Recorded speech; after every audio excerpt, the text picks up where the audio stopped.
Netanyahu's recent speech at the United Nations, especially since the American delegation present there applauded his statements throughout the 45-minute speech, obviously to make it appear like it is something that is widely accepted. Good morning, first of all. Thank you very much for having me, and greetings to your guest also in Ramallah.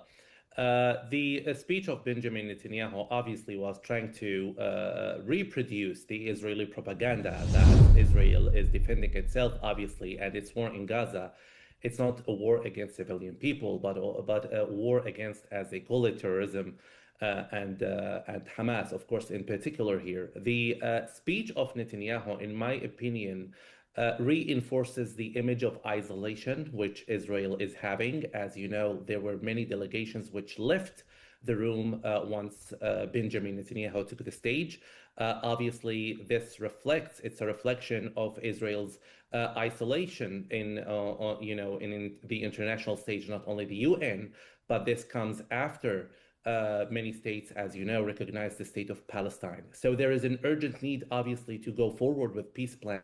That is an understanding of the US. Now, despite the fact, as you mentioned in the question, that the US delegation was there and they were applauding Netanyahu's speech, but obviously in the back, if you want, stages, there is real pressure from the US on the Israelis to end this war because, as President Trump has said, this is making... Is there really, sir? I mean, I understand that on face value, we see on TV President Trump saying that he will not allow the annexation of the West Bank, but at the same time, there's not much that's being done to pressure the Israelis into not, ceasing their efforts. The very bare minimum is, reduce the number of arms that you're sending towards the Israelis.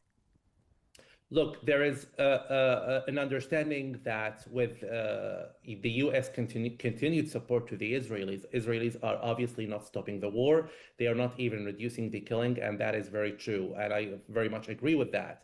But at the same time, we need to understand that there is significant leverage the United States has over the Israeli government, which means they are able to give a red light whenever they feel, and I mean here the US administration, that there is a need to do so. And as you have learned, obviously, from all of us have learned from the speech of President Trump upon his meeting of the Arab and Muslim leaders, that there will be a very much pressure on Benjamin Netanyahu not to annex the West Bank. So that means that the US is still able to put Benjamin Netanyahu's government in rails, actually, and to stop the war when the US feels that they have to. And there is a clear, obviously, message from President Trump that this war has to stop. So obviously, with President Trump's 21-point plan about ending the war on Gaza, which has been agreed on with the Arab leaders, we have a path forward. And I think that the meeting with Benjamin Netanyahu on Monday here in Washington, D.C. is going to reflect President Trump's pressure on Benjamin Netanyahu to end the war and not, obviously, to extend it further to the West Bank.